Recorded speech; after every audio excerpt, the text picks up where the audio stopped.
जैसे कि अध्यात्मिक विद्यालय के 90% सदस्य ब्रह्मा कुमारी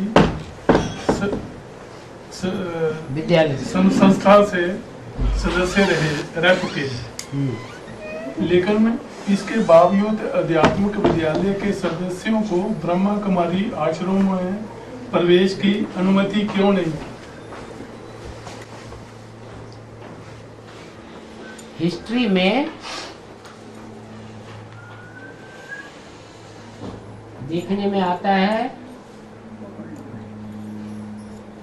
कि ढेर के ढेर धर्म स्थापन हुए।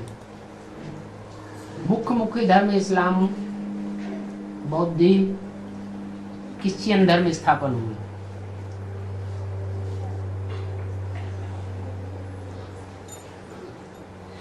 उनकी एक ही डाल बनी रही कि एक में से दूसरी डाल भी निकली। एक ही डाल दूसरी नहीं, दो डाले हो गए। क्या होता है कि पहले हर कार्य सतो प्रधान स्टेज में चलता है। बाद में जब गुरु मर जाता है, मुख्य संचालक है, वो चला जाता है, तो उसके फॉलोअर्स मनमानी करने लग पड़ते हैं। तो फिर विरोधाभास जरूर पैदा होगा, फिर दो शाखाएं हो जाती हैं। हर धर्म में ऐसे ही हुआ। इस्लाम धर्म की दो शाखाएं हो गई। मोहम्मद आए, उन्होंने मुस्लिम धर्म बना दिया। जो भी इस्लामी मूर्तियों की पूजा करते थे वो सब बंद करवा दिया। बौद्ध धर्म में से दो छेड़े निकल पड़े, हीनयान, महायान। ऐसे ही क्रिश्चियंस में भी दो हो गए। एक क्राइस्ट को और बाइबल को मानते हैं, गिरजाघर को मानते हैं, और दूसरा नहीं मानते। तो ये सब भक्ति मार्ग की बातें है ना। द्वापर युग से कोई भी धर्म हो, ये भक्ति मार्ग की जो बातें हैं, द्वैतवाद जो फैलता गया, इसका फाउंडेशन कहाँ पड़ता है? अभी ब्राह्मणों की संगमी की दुनिया में ही ये फाउंडेशन पड़ता है।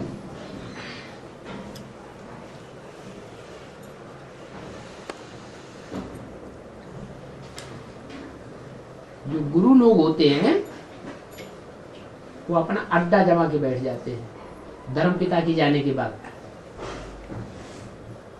ऐसे ही ब्रह्मा बाबा ने जब शरीर छोड़ दिया तो उनके जो फॉलोअर्स हैं उन्होंने अपना सिक्का जमाना शुरू कर दिया। उनकी बात मानेंगे तो चल सकते हैं, अगर नहीं मानेंगे, सिर्फ ब्रह्मा की मत पर, मुख की निकली हुई मत पर चलेंगे तो गेट आउट। यहां एडवांस में जो ब्रह्मा के मुख से निकली हुई वाणी है वो ही तो फॉलो करते हैं। कोई ब्रह्मा कुमार कुमारी की तो डायरेक्शन को नहीं फॉलो किया जाता। बस यही गलती है। देहधारी गुरुओं की बात मानो 100% तो स्थान मिलेगा, अगर नहीं मानो तो गेट आउट। और बेसिक में जो अभी भी चल रहे हैं, बेसिक वालों ने, और बेसिक पढ़ाई पढ़ाने वाला जो निमित्त मुखिया था, उसने शुरुआत से लेकर के अंत तक बाप को पहचाना क्या? यज्ञ के आदि में भी बाप को नहीं पहचाना। पहचाना होता तो संस्था का नाम ब्रह्मा कुमारी विद्यालय नहीं रखा जाता। बाद में शिव बाप ने मुरली में इशारा भी दिया कि ब्रह्मा कुमारी विद्यालय लिखना रंग है, प्रजापिता ब्रह्मा कुमारी विद्यालय लिखो। फिर भी उनकी समझ में नहीं आया। प्रजापिता ब्रह्मा कुमारी विद्यालय तो लिख दिया, लेकिन अपन को प्रजापिता ब्रह्मा कुमार कोई भी नहीं कहते, न समझते हैं, सिर्फ ब्रह्मा कुमार कहेंगे।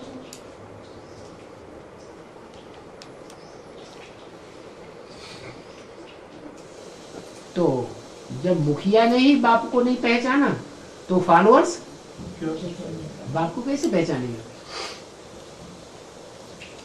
और यहाँ तो मुख्य पढ़ाई ही किस बात की है? कोई भी नया आए तो उसको पहले पहले क्या करना है? बाप की पूरी पहचान दो। ऐसे नहीं कि शिव बाप बिंदी है, ये तो सामान्य पहचान हो गई। आत्माएं भी सब बिंदी है, कीड़े मकोड़े भी सब बिंदी है, ये क्या बड़ी बात हो गई? उन बिंदी बिंदी आत्माओं में बाप कौन सी आत्मा है? पेक्युलियरिटी चाहिए, स्पेशलिटी चाहिए,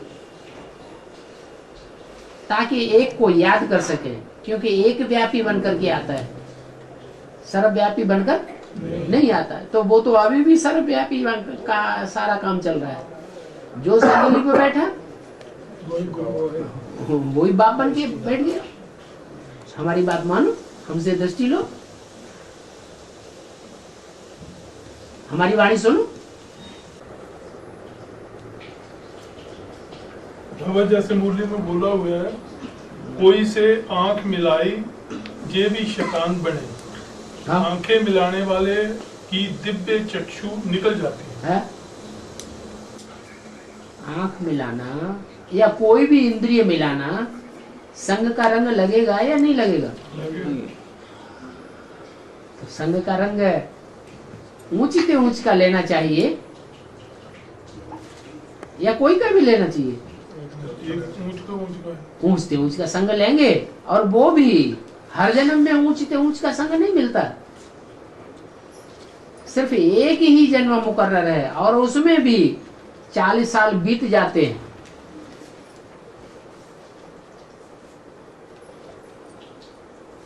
पूरी पहचान होने में 50 साल बीत जाते हैं, तब त्रिमूर्ति बाप का पूरा परिचय बाहर आता है। अरे बता दो ऐसे ही हैं? माता ने भेजा होगा। हैं? माता ने भेजा किसी। बहुत लंबा है। तो पढ़ो और समझो और पूछो। लो दे दो कोई और माता को, पूछ लीजिए, आप ही पढ़ लीजिए, उसमें क्या बात है? पढ़ कर के पूछ भले लेंगे। सो, बाबा बोल रहे हैं, पढ़ लीजिए।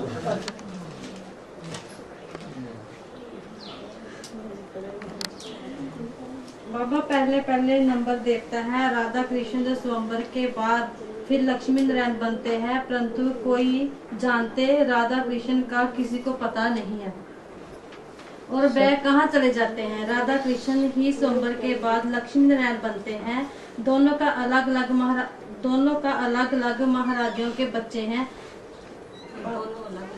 दोनों अलग अलग हो ना। बाप पूछते राम राज्य। अब बाप आत्मा को कहते हैं मुझे याद करो तो तुम्हारे पाप कट जाएंगे। अगर लिखा है बाबा वहाँ की रस्म रिवाज कैसे चलती है, क्या ड्रेस पहनते हैं, शादी आदि कैसे होती है। जो देवी देवते की ड्रेस है हम देखते हैं वह तो सूक्ष्म है। तो राम कथा बना दी। वही तो पढ़ रही है। क्वेश्चन नहीं ना, कई क्वेश्चन कर लिए। आपको जो बात अटक रही है उसको पूछिए इसमें। बाबा किसी और का क्वेश्चन मेरा हाँ, नहीं है। जो भी है आप उनसे बात करिए, समझिए। 4-6 प्रश्न हैं तो 4-6 प्रश्न अलग अलग पूछ लीजिए। राधा कृष्ण की जो बात इसमें आई है वो राधा कृष्ण सतयुग के हैं या संगम युग के हैं। सतयुग के राधा कृष्ण के बारे में तो किसी को सही पता ही नहीं है, हिस्ट्री उनकी किसी को मालूम नहीं। ये तो बाप ने आकर के हमको बताया कि सतयुग में राधा कृष्ण का जन्म होगा। बड़े होकर तो वो लक्ष्मी नारायण कहे जाएंगे। बाकी वहां स्वयंवर की बात नहीं है। कहाँ सतयुग में कोई स्वयंवर और कोई जश्न होता है क्या? स्वयंवर की बात कहाँ की है? संगम युग संगम युग की बात है। स्वयं वर्ण करना, कन्या अपने पति का स्वयं वर्ण करे, तो ये संगम युग की बात है कि राधा चंद्रवंश की, कृष्ण सूर्यवंश का, तो दो कुल हो जाते हैं। बाकी सतयुग में एक कुल होगा या दो कुल होंगे? एक ही कुल होगा। वहां तो अलग अलग राधा कृष्ण पैदा ही नहीं होते हैं। हाँ, मुरली में लिखा हुआ है कि राधे कृष्ण अलग अलग महाराजाओं के बच्चे हैं। संगम युग की बात है ना। चंद्रवंशी महाराजा अलग और सूर्यवंशी महाराजा अलग। अभी संगम युग में सूर्यवंशी ग्रुप है कि नहीं कोई? एडवांस पार्टी क्या है? सूर्यवंशी। ज्ञान सूर्य की बातों को मानती है और किसी की बातों को नहीं मानेंगे। न चंद्रमा ज्ञान चंद्रमा की बातों को मानेगी, न ज्ञान सितारों की बातों को मानेगी। उनका नारा ही है, एक शिव बाबा दूसरा न कोई। तो वो है सूर्यवंशी। और दूसरा जो कुल है वो चंद्रवंश है। चंद्रवंश माना ज्ञान चंद्रमा ब्रह्मा को ही जीवन में फॉलो करने वाले हैं, उन्हीं के डायरेक्शन पर चलने वाले हैं। ज्ञान सूर्य को पहचानते भी नहीं और डायरेक्शन पर चलते भी नहीं। तो दो कुल हो जाते हैं ब्राह्मणों की दुनिया में। इसलिए बोला राधा चंद्रवंशी, कृष्ण सूर्यवंशी अलग अलग राजाइयां हैं। बाकी सतयुग में थोड़े ही अलग अलग राजाइयां होंगी। वहां भी दो दो राजाइयां हो जाएं, दो दो धर्म हो जाएं, दो दो कुल हो जाएं, दो दो मतें हो जाएं, फिर तो वहां भी लड़ाई झगड़ा शुरू हो जाएगा। और बाबा बाप आकर के राम राज्य स्थापन करते हैं। हाँ जी, तो सृष्टि का पहला पत्ता तो दादा लेखराज की आत्मा है, तो राम राज्य कहाँ हो? तो पहला पत्ता जब पैदा होता है तो किसके राज्य में पैदा होता है? हाँ? जो पहला पत्ते की पैदाइश हुई उनका माँ बाप कोई होगा, राम ही होगा। तो राम राज्य नहीं है। राम के राज्य में पैदा राम के राज्य में ही तो उस बच्चे का जन्म होता है। राम वाली आत्मा ही तो राम राज्य स्थापन करती है। और कोई भी इतनी ताकत ही नहीं जो इतने बड़े बड़े धर्म पिताओं और उनके बड़े बड़े दिग्गजों का, मठाधीश पीठाधीशों का मुकाबला करे। कोई धर्म पिताओं ने आकर के पुराने वंश परंपरा का मुकाबला किया ही नहीं, अपना धर्म स्थापन कर दिया। बस पुरानी परंपराएं जो की तो कुरीतियां चलती रही, उनका विरोध क्यों कोई ने नहीं किया। यहाँ तो बाप आते हैं पुरानेपन का खलास कर देते हैं, पुरानी दुनिया ही खलास कर देते हैं, पुराने नीति नियम सब बदल जाते हैं। बाकी ये है कि बाप रावण राज्य में आकर के राम राज्य स्थापन करते हैं। नरक की दुनिया में आकर के तुम बच्चों को स्वर्ग का वर्षा देते हैं। सतयुग में तो स्वर्ग ही स्वर्ग होगा। राधा कृष्ण जहाँ जन्म होंगे वहाँ स्वर्ग ही स्वर्ग होगा या नरक भी होगा? यहाँ संगम युग में सारी दुनिया में नरक है, नरक के बीच में तुम बच्चों को स्वर्ग का वर्षा मिलता है। तुम बच्चे हो खोपड़ियों को ठोकर लगाने वाले। कौन सी खोपड़ियों को ठोकर लगाने वाले? जो ऐसी हठीली हैं कि बाप की बात मानने के लिए तैयार ही नहीं है। तुम समझते ये तो मुर्दे हैं, इन खोपड़ियों को तो लुढ़कना ही है। बाबा सतयुग की कृष्ण तो ब्रह्मा बाबा है, तो संगम युग की कृष्ण प्रजापिता? नहीं, अभी प्रजापिता में जो चंद्रमा प्रवेश है वो कृष्ण की सोल नहीं है। हाँ। तो फिर बाप और बच्चे दोनों इकट्ठे हैं, उनका जन्म भी दोनों का इकट्ठा होगा। जन्म माने प्रत्यक्षता रूपी जन्म। बच्चा पैदा होता है तो प्रत्यक्ष ही तो होता है, तो उसे जन्म कहा जाता है। यहाँ भी बाप अकेला प्रत्यक्ष नहीं होगा संसार में, किसके साथ प्रत्यक्ष होगा? जो कृष्ण बच्चा है, पहला पत्ता है सृष्टि का, उसके साथ प्रत्यक्ष होगा। भले तन एक ही होगा, क्या तन एक ही होगा। अभी तो दुनिया नहीं मानती है, न ब्रह्मा कुमार कुमारियां मानते हैं, लेकिन ऐसा टाइम आएगा जो सारी दुनिया इस बात को स्वीकार करेगी। ये बाप राम और ये दादा बड़ा पत्ता, सृष्टि का पहला पत्ता, दादा बड़ा भाई, ये दोनों आत्माएं इकट्ठी हैं। इनको बाप दादा कहा जाता है।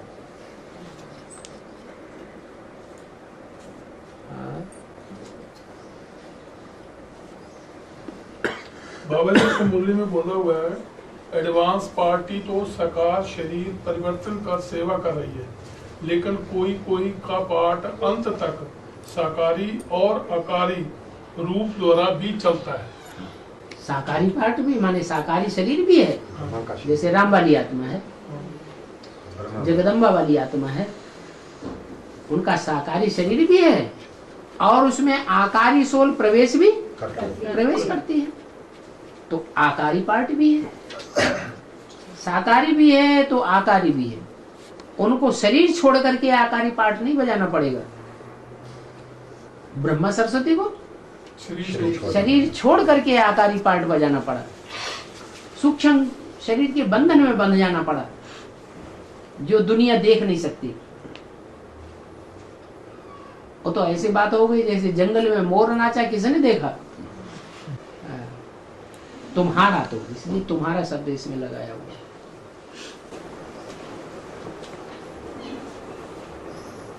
बाबा जैसे अभी बाबा ने बोला कि तुम बच्चों को टर्म कॉल आएगा, तो बाबा ने ये भी बोला कि सारी दुनिया को पता चल जाएगा कि साकार में भगवान बाप पाठ बजा रहे हैं। तभी तो आबू रोड से लेकर के माउंट आबू तक क्यों लगेगी? नहीं तो कैसे लगेगी? माउंट आबू में भगवान की प्रत्यक्षता सारे संसार के सामने होगी, तभी तो बड़े से बड़ा तीर्थ कहा जाएगा। और सारे तीर्थ डब्बा गोल हो जाएंगे, सब मंदिर मस्जिद गिरजाघर गुरुद्वारे सब चलने लग पड़ेंगे, एक ही बड़ा मंदिर रह जाएगा।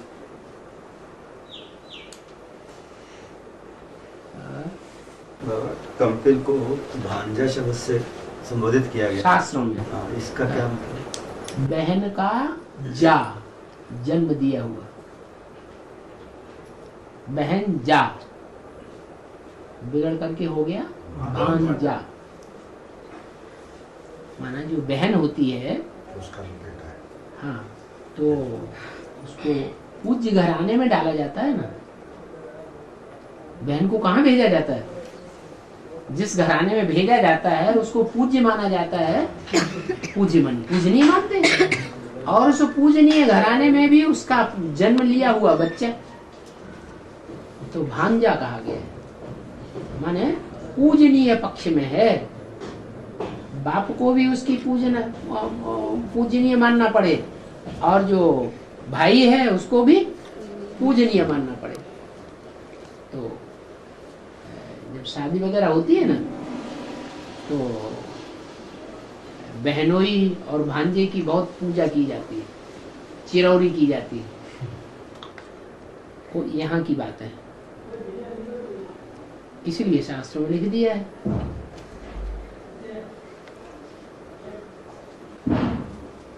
शास्त्रों में तो बाबा लिखा हुआ है कि जो कंपल है वो सब तीर्थों का भांजा है। हाँ हाँ, सब तीर्थों का भांजा है का मतलब ये हुआ कि माउंट आबू तो तीर्थ माना ही नहीं जाता भक्ति मार्ग में, हाँ। और बाकी जितने भी तीर्थ हैं उन सब का पूज्य है। जैसे काशी नगरी है, तीर्थ स्थान है ना, हाँ जी, लेकिन जो तीर्थ स्थान है वो भक्ति मार्ग का है या ज्ञान मार्ग का है? भक्ति मार्ग का है। वहां शिव प्रत्यक्ष होते हैं क्या? फिर प्रत्यक्ष कहाँ होते हैं? वो प्रत्यक्षता होती कहाँ से है?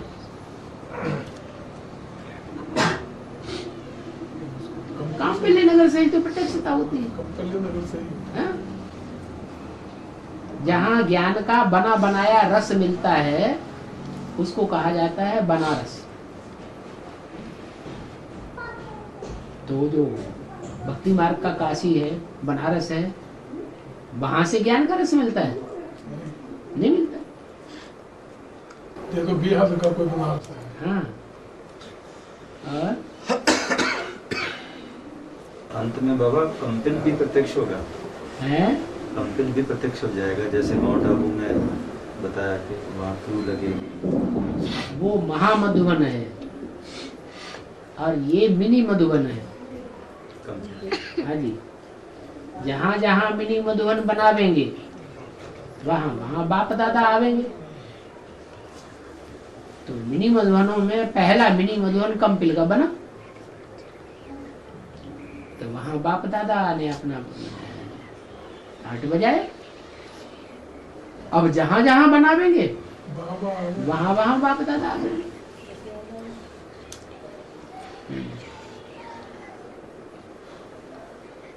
अंत में सबकी दौड़ जो है वो आबू की तरफ होगी या कंपिल की तरफ भी होगी? कंपिल की तरफ जो दौड़ है वो ज्ञानी तू आत्माओं की दौड़ है या सबकी दौड़ है? ज्ञानी तू आत्मा, वो समझेगी एडवांस पार्टी की बात को। एडवांस पार्टी का जो बेहद का माउंट आबू है, माउंट माने पहाड़, आबू माने जहाँ दुनिया भर की पत से पतित बदबू वाली आत्माएं इकट्ठी होती है।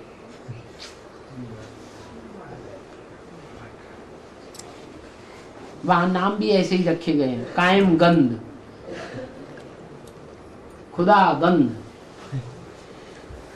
गुरु सहाय गंध,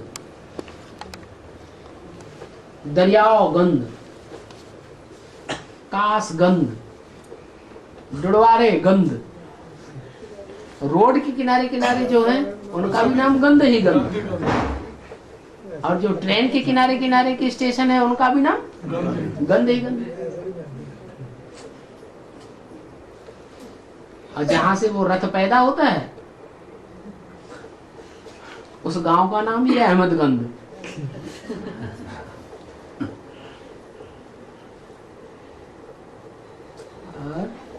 बाबा जो बाबा का रथ है वो तो अहमदगंज से प्रत्यक्ष होता है। नहीं तो जन्म तो अहमदगंज से है ना बाबा।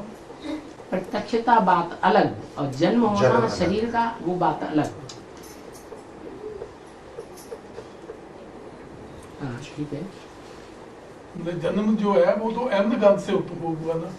अहमदगंज जो है वो शरीर का जन्म है, वो लेकिन प्रत्यक्षता नहीं कहेंगे। उसकी प्रत्यक्षता उससे संसार में कोई प्रत्यक्षता नहीं होती है। हाँ जी।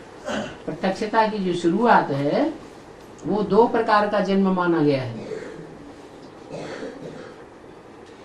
अपने यहाँ यज्ञोपवीत को भी द्विजन्म कहते हैं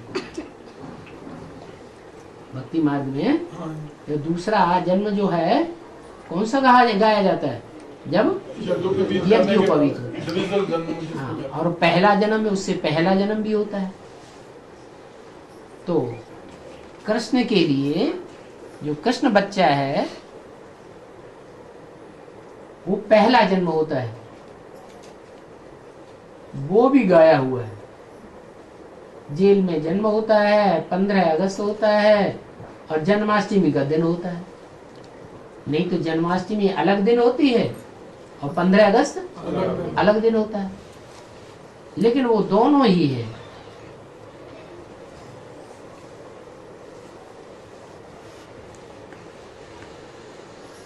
तो वो जो प्रत्यक्षता होती है पहले जन्म की, वो सन 98 की बात, अखबारों रेडियो आदि इनमें प्रत्यक्षता हुई। वो संपन्न जन्म नहीं है। ब्राह्मण बच्चे को संपन्न द्विजन्मा तब कहा जाता है जब यज्ञोपवीत धारण कर ले। यज्ञोपवीत का मतलब 3 सूत्र धारण करे। ब्रह्मा का ज्ञान, ज्ञान का धागा, विष्णु का धागा, प्रैक्टिकल जीवन का धागा, और शंकर का तीसरा सूत्र ज्ञान का नेत्र। ये तीनों ही सूत्र जब एक गांठ में जाकर के मिल जाएं उसे कहते हैं ब्रह्म फांस। भक्ति मार्ग में ब्रह्म भगवान को कहते हैं। भगवान में अच्छी तरह फंस गया। ब्रह्मा की सोल भी, वैष्णवी देवी के रूप में पार्ट बजाने वाली सोल भी, और शंकर के रूप में पार्ट बजाने वाली सोल भी, तीनों एक सूत्र में जाकर के बंध जाए। तीनों के स्वभाव संस्कार मिलकर एक हो जाए, तब कहेंगे कि यज्ञोपवीत धारण किया, द्विजन्मा हुआ। कौन? कृष्ण बच्चा।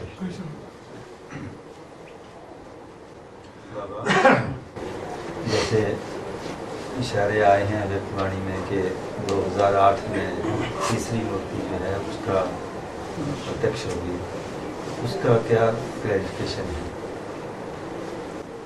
तो बीसीडी अभी रिसेंट ध्यान से सुन नहीं रहे हैं, इसलिए बार बार प्रश्न हो रहा है। कई जगह बताया है कि ब्रह्मा को प्रत्यक्ष होने में 16 साल 18 साल लगे। जी। शंकर की मूर्ति को भी प्रत्यक्ष होने में 7 साल। 8 साल लगे, 69 से लेकर के 77 तक। और विष्णु की मूर्ति को भी प्रत्यक्ष होने में 4 साल तो लगेंगे ही। लेकिन जो 4 साल लगेंगे वो अपने कुल में प्रत्यक्षता पहले होगी उनकी, अपने परिवार में प्रत्यक्षता होगी, या दूसरे के परिवार में प्रत्यक्षता होगी? अपने कुल में होगा। ब्रह्म समाजी जो होंगे उनमें ब्रह्मा की प्रत्यक्षता पहले होगी। वो आत्मा ब्रह्मा को पहले पहचानेंगे। ऐसे ही 76 में क्या सब ब्रह्मा कुमार कुमारियों ने पहचान लिया था दूसरी मूर्ति को, शंकर की मूर्ति को? नहीं, उनके कुल के जो होंगे उन्होंने पहचाना, एडवांस पार्टी वालों ने। ऐसे ही जो प्रैक्टिकल पार्टी वाले हैं, विष्णु द्वारा क्या काम होगा? प्रैक्टिकल। विष्णु द्वारा प्रैक्टिकल, शंकर द्वारा प्रैक्टिकल नहीं, प्लानिंग होती है। ये प्लानिंग पार्टी है। संकल्पों का नक्शा बनता है, नई दुनिया का सारा नक्शा बना के तैयार कर देते हैं, इंजीनियर हैं। और ब्रह्मा, ब्रह्मा इंस्पिरेटिव पार्टी, उमंग उत्साह देने वाली पार्टी। जैसे मकान बनाने वाला मालिक होता है, तो जो इंजीनियर हैं और जो मजदूर हैं वो अपने आप काम करते हैं क्या? उनको उमंग उत्साह इतना पैसा मिलेगा, तुम मकान बनाओ, तभी तो बनाते हैं। तो ऐसे ही यहाँ उमंग उत्साह देने वाली पार्टी है। तो 2 पार्टियों का तो काम हो गया। उमंग उत्साह देने वाली ब्रह्मा सरस्वती जैसी आत्माओं की पार्टी, और प्लानिंग पार्टी, एडवांस पार्टी। बुद्धि की प्लानिंग बहुत जबरदस्त है, ज्ञान बहुत तीखा है, लेकिन प्रैक्टिकल नहीं है। प्रैक्टिकल कुछ भी देखने में नहीं आ रहा। तो नई दुनिया बनेगी कैसे? मकान जो बनेगा वो मजदूरों के सिवाय बन जाएगा क्या? प्रैक्टिकल पार्टी आएगी। प्योरिटी से ही सारा प्रैक्टिकल होता है। क्या प्योरिटी से होती है स्थापना, और इम्प्योरिटी से होता है विनाश। तो स्थापना का जो भी नई दुनिया का काम है वो प्रैक्टिकल पार्टी ही निकलती है। और वो प्रैक्टिकल पार्टी अपने पार्टी में, अपने परिवार के बीच में प्रत्यक्ष होगी, या एडवांस पार्टी में प्रत्यक्ष होगी? 2008 में तो 4 साल पूरे होते हैं, 8 में लेकिन प्रत्यक्ष कहाँ होगी? पहले अपने अपने परिवार में पहले प्रत्यक्ष होगी। प्रत्यक्ष हो। चंद्रवंशी जो राधा होगी वो अपने परिवार में पहले प्रत्यक्ष होगी। सब जानेंगे कि ये चंद्रवंशी राधा का पार्ट है। राधे के फॉलोअर कहेंगे राधे ही राधे।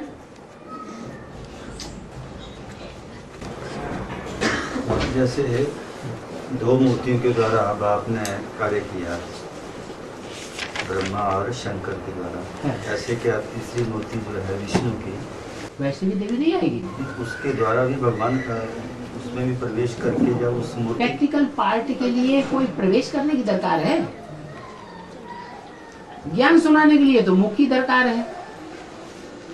याद में स्थिर करने के लिए, वाइब्रेशन बनाने के लिए दृष्टि की दरकार है।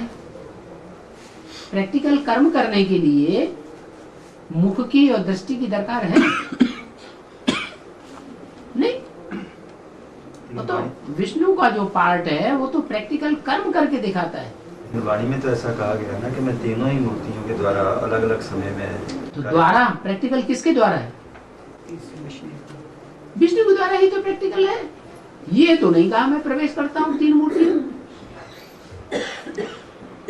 एक मुकर्रर रथ है या 3 मुकर्रर रथ है? एक ही है। आप एक ही कार्य जैसे ब्रह्मा में शिव ने प्रवेश करके कार्य किया, वो ऐसे जो विष्णु प्रवेश में करके पार्ट किया, जो कार्य किया है, वो सिर्फ सुनने सुनाने का फाउंडेशन पड़ा है। जो ज्ञान का फाउंडेशन होता है समझना और समझाना, वो नहीं पड़ा।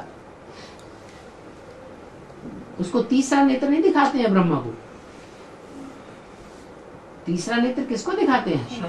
शंकर को दिखाते हैं। तो वो तीसरी नेत्र की जो मूर्ति है उसका काम है ज्ञान सुनना और ज्ञान सुनाना, समझना और समझाना, और, बाकी प्रैक्टिकल करना नहीं।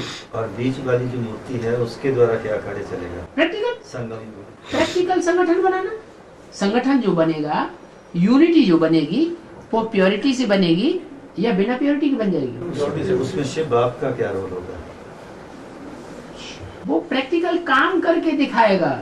वही करेगा ना, हाँ जी। उसके द्वारा वो करेगा। ब्रह्मा के द्वारा किसने सहन शक्ति की? ब्रह्मा वाली आत्मा ने सहन शक्ति धारण की, करके दिखाई, या शिव ने उसके अंदर प्रवेश करके सहन शक्ति का पार्ट बजा के दिखाया? वही मेरा कहने का भाव है कि जैसे उसमें प्रवेश करके ये पार्ट प्ले किया, प्रवेश करने की बात नहीं होती है। ये तो प्योरिटी का अंजाम है। ब्राह्मण जीवन में जो ज्ञान लेकर के उस प्योरिटी को धारण करता है फर्स्ट क्लास, उसमें प्रैक्टिकल करने की ताकत आ जाती है। प्रवेश तो विष्णु बड़ी बात नहीं। विष्णु पवित्र है या अपवित्र है? पतित है या पावन है? विष्णु तो पावन पार्ट है। उस पावन पार्ट के द्वारा ही प्रैक्टिकल होगा। शिव के प्रवेश करने की बात ही नहीं। शिव पतित में आता है या पावन में आता है? अगर विष्णु में भी शिव आ जाए तो फिर वो पतित साबित हो जाएगा। आप कहना क्या चाहते थे? वो यही कहना चाहते थे कि 3 मूर्तियां हैं तो तीनों मूर्तियों में शिव प्रवेश होता है क्या? लेकिन 8 की बात इन्होंने कही थी हैं? कि 8 में सन 2008 में हाँ, वो दूसरे- पहला प्रश्न था। हाँ, तो वो ये इनका वही चल रहा है एक्चुअली। 2008 में वो बाबा ने बता दिया ना, अपने 2008 परिवार में 4 वर्ष पूरे होते हैं विष्णु की कार्यकाल के। उस कार्यकाल, वो विष्णु का जो कार्यकाल है वो प्रत्यक्ष होना चाहिए, तो वो अपने परिवार में प्रत्यक्ष हो रहा है। उसके लिए हमारे पास प्रूफ भी आ गया एडवांस पार्टी में। अब एक तो बाप दादा ने अफ्रीका को लकब दे दिया कि जो सर्विस अभी तक किसी ने नहीं की वो सेवा अफ्रीका वालों ने शुरू कर दी। कितने साल हो गए? 70 साल हो गए। और 70 साल में जो सेवा करनी चाहिए वो किसी ने की नहीं अभी तक। न बेसिक पार्टी ने की, न एडवांस पार्टी ने की। बाबा वो मूर्ति वहीं रहेगी या माउंट आबू में आ जाएगी? विष्णु की जो मान्यता है वो विदेश में है या स्वदेश में है? हैं? कहाँ है? शंकर की तो मूर्तियां जो है, नग्न मूर्तियां विदेशों में भी मिली हैं। जैनियों ने उनको तीर्थंकर नाम दे दिया है। लेकिन विष्णु की मूर्ति विदेशों में नहीं मिलती। क्यों? क्योंकि विदेशी जितने भी हैं, इस्लामी बौद्ध क्रिश्चियन, सब असुर हैं।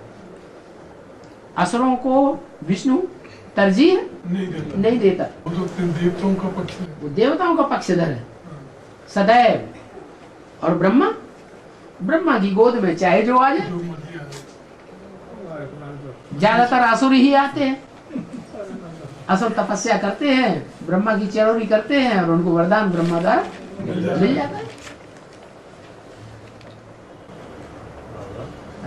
एक शब्द आता है सर्वशक्तिमान है। और दूसरा शब्द आता है सर्वशक्तिवान। वान और मान नहीं कहना चाहिए, वान कह, जैसे धनवान। कई जगह वो सर्वशक्तिमान मान जो बोलते हैं वो गलत शब्द हो गया। सही शब्द वान सर्वशक्तिवान। कई जगह हमने ये बेसिक में पढ़ा है ना, सर्वशक्तिमान। जैसे धनवान, तो मान शब्द का कोई अर्थ नहीं है। धनमान कहते हैं कोई, धनवान धनवान कोई नहीं कहता, धनवान कहते हैं। ज्ञानमान कहते हैं। नहीं? बिगाड़ लिया, हैं? शब्दों को बिगाड़ देते हैं। बिगाड़ लिया ना। तो बाबा एक शब्द हम संबोधन करते हैं जैसे जी, लेकिन बाबा के लिए हम ये शब्द यूज नहीं करते हैं। हैं? जैसे आपको बाबा को जब हम संबोधन करते हैं तो बाबा जी नहीं बोलते हैं, लेकिन दुनिया में ये जी शब्द जो है, इसके बगैर हम किसी को अगर बोलेंगे तो ये एक डिसरिगार्ड माना जाता है। तो वो जी शब्द जो है उसका क्या तात्पर्य है, जो बाबा के साथ नहीं लगाया जाता, लेकिन दुनिया उस शब्द को जो है वो मान्यता लेती है कि ये शब्द जो है ना, अगर हम नहीं लगाएं। जो मनुष्य आत्माएं हैं वो मान मर्तबा चाहती हैं, परंपरा बनाती है मान मर्तबे की, या शिव मान मर्तबा चाहता है? मनुष्य अपने ब्रह्मा की सोल गुलजार दादी में आती है, वो मान मर्तबा चाहती है हमको कोई आवाहन करे तब हम आएंगे, आवाहन नहीं करेंगे तो नहीं आएंगे। ये मान मर्तबा मनुष्य आत्मा चाहती है। शिव ये मान अपमान से परे है, इसलिए जी की सवाल ही नहीं। वैसे जी शब्द का हम क्या इसका शाब्दिक अर्थ वो क्या तो दुनिया की भाषा है, एक दूसरे को मान मर्तबा पसंद है इसलिए जी लगा। शिव बाबा के लिए ये जी की कोई बात नहीं। शिव बाबा तो आते ही कहते हैं बच्चे I am your most obedient servant. यहाँ कोई एक दूसरे का सर्वेंट बनना पसंद कर रहा है? इतने साल हो गए, 70 साल पढ़ते पढ़ते एक दूसरे को कंट्रोल करना चाहते हैं, अपनी मुट्ठी में जमाना चाहते हैं, लेकिन किसी का सर्वेंट सेवाधारी लगातार बन करके रहे कि हम ऐसे ब्राह्मण हैं, हमें सेवा करनी है, हमें मान मर्तबा नहीं लेना है, ऐसा एक भी तैयार नहीं हुआ। बाबा अव्यक्त वाणी में कहा है कि अव्यक्त बाप दादा पूछते हैं कि चीफ जस्टिस को बुलावें, तो चीफ जस्टिस किसको कहेंगे? धर्मराज धर्मराज को। धर्मराज का पाठ शुरू होगा तब अलर्ट होंगे पुरुषार्थ में। नहीं, उस समय तो पुरुषार्थ में अलर्ट होंगे तब ही फरिश्ताई अवस्था बनेगी ना। फरिश्ताई स्टेज, फरिश्ता कब बनेंगे? धर्मराज को बुलावे क्या? अव्यक्तवाणी में पूछा, ये एडवांस में कहा जाता है। हाँ जी, एडवांस में क्या, वो तो अव्यक्तवाणियां और मुरलियां हैं तो बेसिक की। तो बाबा जैसे वाणी में कहा है कि आत्मा सुई की जब सारी कट निकल जाएगी तो तुम बच्चे डायरेक्ट बाप से सीखेंगे। हाँ। तो क्या हम ये समझें कि जो डायरेक्ट बाबा से कट जो है वो भी 2 प्रकार से उतरती है, एक बेसिकली कट उतरना और एक स्पेशल कट उतरती है। जैसे पढ़ाई भी है, एक बेसिक पढ़ाई होती है और एक स्पेशल पढ़ाई होती है ऊंचे क्लास की। तो स्पेशल पढ़ाई ज्यादा लोग पढ़ते हैं या बेसिक पढ़ाई ज्यादा लोग पढ़ते हैं? बेसिक सब पढ़ते हैं। तो ऐसे ही ये कट भी है, ये बेसिक में भी जिनकी बेसिकली कट उतर गई वो डायरेक्ट बाप से पढ़ते हैं, वो ही पढ़ते हैं जिनकी बेसिकली कट उतर जाती है, अपन को आत्मा समझना शुरू कर देते हैं। बहुत से अभी भी ऐसे ही बेसिक में बैठे हुए हैं जिन्हें ये बड़ी समस्या है, हम बिंदी को कैसे याद करें। जो बेसिक ज्ञान है, अपन को आत्मा बिंदी समझो और परमात्मा बाप बिंदी को याद करो, वो बेसिक ज्ञान भी उनके पल्ले नहीं पड़ा अभी तक। ये प्रैक्टिस जिन्होंने पक्की कर ली, उनकी जैसे आत्मा की कट उतर गई, देवभान उतर गया। बेसिकली उतर गया, स्पेशली नहीं उतर गया।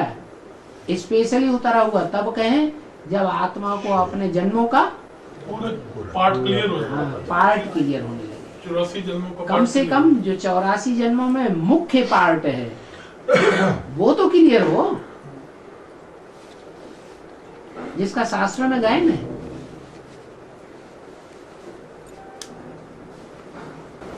बाबा जैसे सूर्य, चंद्रमा और ध्रुव तारा, तो सूर्य और ध्रुव तारा,